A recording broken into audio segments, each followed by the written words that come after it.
Hello friends, welcome. In this video series, I'll answer everything that you need to know about the bill of ladings. Starting from the basic level, you will know everything up to the master level. So let's get started. So first question, what is a bill of lading and describe its function? A bill of lading is a receipt for goods either received before shipment or shipped on board. So basically, you hand it over the goods, you receive a bill of lading, and it is a good evidence of the existence of a contract between the shipper and carrier. It's not a true contract since only one party signs it. It is a document of title signifying that holder has the legal right to possession of the goods it describes. Right to possession is different from right to ownership, which is determined by the term of sale contract. So basically, if you have the bill of lading, you can easily take the possession of the goods, but that will not make you the owner unless you have actually legally bought it and you have the sale contract. And a bill of lading may, depending on how it is made out, be negotiable, that is, transferable to a third party so as to effect transfer of title to the goods it describes. And as we proceed further, you will understand that there are many different kinds of bill of ladings, one of which is negotiable, which signifies that the bill of lading can be endorsed and transferred to another person. Next question, how will you describe bill of lading as a receipt for goods?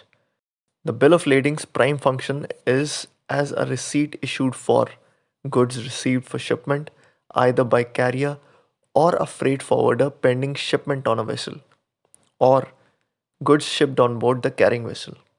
Bill of lading states the quantity and apparent order and condition of the goods shipped and normally declares received in good order and condition unless otherwise stated, or shipped in good order and condition unless otherwise stated. If there is a shortage or damage to the cargo, appropriate remarks are made on the face of the bill of lading. If there is no clausing on the bill of lading showing a defective condition or quantity of goods on the receipt by carrier, the consignee may reasonably expect to receive the goods in good order and condition.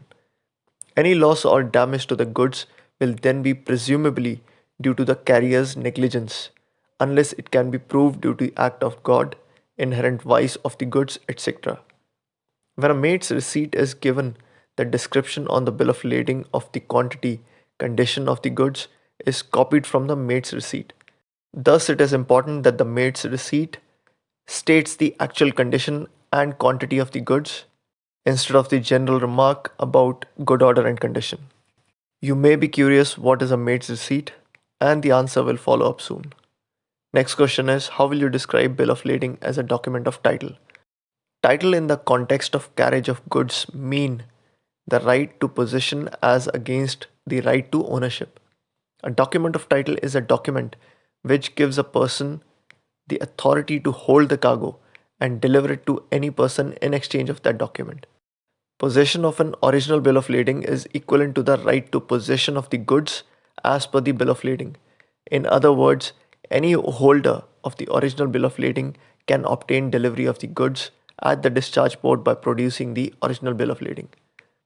Title of goods can be transferred after shipment to a third party by negotiation. A bill of lading made out so as to enable its negotiation is a negotiable document of title. Bill of lading not made out in a way that permits negotiation is termed as non-negotiable and clearly endorsed to indicate that a negotiable bill of lading is made out to order in the space allotted for consignee's name, or it may be the party's name like to Nilachal's Consignee Limited or his orders in the same space. This will allow the original consignee to transfer title to a third party if required. Transfer of title from the shipper can be done by any of the three methods. First is through blank endorsement, whereby the shipper stamps the back of each original bill of lading with his company's stamp and signature without inserting any transferee's name. Before passing the blank set of bill of lading to the transferee, a blank endorsed bill of lading is like a bearer's check made out to be encashed by anyone presenting the same. It is a dangerous document as anyone presenting the original bill of lading can take delivery of cargo. It is commonly used as required by the bankers of the day. Second is through specific endorsement on the back of the bill of lading. Example, you write down delivery to Nilachal Receiver Limited with the stamp and signature of the shipper. The person to whom the title is transferred may be termed as the endorsee. And the third method is attaching authorized delivery instructions on the shipper's stationery. Example, a delivery order from the shipper to the consignee. Once the bill of lading is negotiated, the endorsee or the transferee becomes subject to the same liabilities and enjoys the same rights against the carrier as if the contract of carriage had originally been made with the endorsee. This means if freight or damage is payable, the endorsee must pay before taking delivery. As per the requirement, there can be number of original bill of ladings. Generally, there are three original bill of ladings, and the reason is in case the first original is lost or misplaced, the consignee can take delivery of the cargo with the second or third original. Nowadays, with electronic bill of lading generation, the need of three original bill of ladings is generally not required. Several non-negotiable bill of ladings are given to the shipper for various purposes, including one marked Captain's Copy. And let me now discuss the different types of bill of ladings. The number of different kinds of bill of ladings are actually quite vast, so I'm going to leave it for the next video. Right now, I'll discuss just the two broad categories about the bill of lading, the difference between clean and dirty bill of lading. I will also discuss what is letter of indemnity in relation to these two bill of ladings and what are the precautions that must be used before accepting the same. So a clean bill of lading has no superimposed clauses stating a defective condition or shortage of the goods. It basically states that the goods are received in apparent good order and condition without any remark as to their condition. A dirty bill of lading is also known as a claused or foul bill of lading. It is claused with remarks such as torn bags, rusty drums, or in cases where additional quantities mentioned in the bill of lading, like three more cases are mentioned in the bill of lading, if found on board, will be delivered. So a banker normally demands for a full set of clean bill of ladings as per the terms of the letter of credit. Pressure will be exerted on the master to release a clean bill of lading even when the actual condition do not justify doing so. So letter of indemnity then comes into play.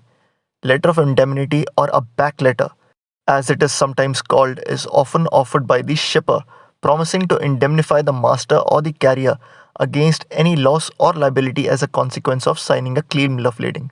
However, acceptance of a LOI for a clean bill of lading makes the master party to an act of deception or fraud on banks, consignor, buyer, and insurer, since it is an attempt to obtain payment for goods knowing them to be unsound. This types of letter of indemnity has no legal standing in the court of law and cannot be sued on if the shipper goes back on his promise of indemnity. A master must consult his owner and the P&I club if he is in doubt.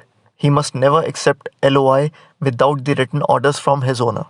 Also, another place where I've seen the letter of indemnity often issued is on tanker trade, when the ship is doing an SDS operation, which is basically a cargo transfer at sea to another ship. In such cases, it is difficult to obtain the original bill of lading. Thus, the charterer issues a letter of indemnity asking the master to discharge the cargo. And even in such cases, the master always consults the owner to verify if the letter of indemnity must be accepted. The last question I'll answer in this video is, what is a mate's receipt? A mate's receipt is a receipt issued and signed by the chief mate of the ship for the good received on board. Mate receipts is nowadays replaced by the modern document called the standard shipping note, but can still be seen in conventional trade like general cargo, dry bulk, or tanker. The information in the mate's receipt should be identical to that of the bill of lading. The mate's receipt should be completed from the ship's tally and show the actual quantity and condition of the cargo as received. When the condition of cargo justifies it, the mate's receipt should be remarked as torn bags, stained bales, rust drums, etc. Should there be a difference in the tally of the ship and the shipper, the mate's receipt should reflect the smaller of the two figures with the remark X more bales in dispute if on board to be delivered, and X being the difference in the tally figure. Mate's receipt is normally on a ship owner's format and made in triplicate. The original is given to the shipper, second given to the agent, and third is left in the book of the maid's receipt to be referred at the time of issuance of bill of lading. And it's important to understand that maid's receipt is not a document of title. I hope this was a useful video for you. If you have any feedback, suggestion, or comment, then please do write down below.